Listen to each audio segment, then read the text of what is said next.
Yeah, I mean, I didn't get to directly work with Most Def. It was a beat that Ski Beats and I did, and then Ski worked with Most and got the placement for us. But for me, Most Def in the '90s, like Black on Both Sides, was just one of the best albums I ever heard. Like it was so powerful. I don't know if it came out. It probably came out in 2000, maybe not in the '90s, but it was around that time. So yeah, Lauren Hill, Most Def, like D'Angelo, those were just the gods, like the kings and queens of the world to me, you know. So for me to have a song with Most Def or Yassine Bey is just such an honor. I'm really, really happy that, you know, my drums is underneath his rhymes because he doesn't put out a whole lot of music. So even just to have one with him, you know, so that was really cool. I would also say Camp Low, you know, I knew Lucchini just as like being a hit. You know, that was it. I didn't really listen to Camp Lo like that, but once I got in that world, I became, you know, immersed in Camp Lo. It was almost like learning another language, really. So, like my experience of learning French and Spanish really came into play because that's all they were known for was like now that I understand their relevance now, like they were known for their slang. They came up with their own slang, the whole world.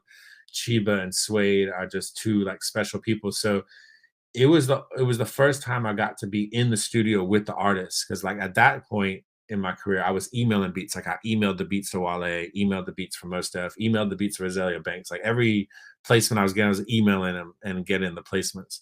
This is the first time where we lived in the same place in North Carolina and we were just in the studio cooking all together. And that was really fun. Like it's such a different experience to cook from scratch with the artist in person. So yeah, I would say all those artists I mentioned are, you know, MC Lyte was another one we emailed the beat for. I was emailing beats to Talib Kweli, and Talib Kweli and MC Lyte were hanging out.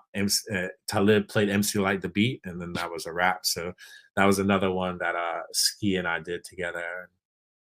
Yeah, those and then you know, like you said, with the beat making lab, it's not working with big artists, but we do find like a big artist in each country and work with them as well, invite them to work with the kids. So, you know, getting to be trusted and work in a community center in another country is the same feeling to me as working with Mos or Wale or whatever. It's just like a real privilege to come into that culture and be like completely welcomed in. You're not like a tourist just trying to bump around. Like you're really welcome into like the ground floor. Like a community center is almost like the ground floor of any culture. And so just to be immersed in that, to be trusted, to be valued both ways. Like it did not feel like volunteering or giving back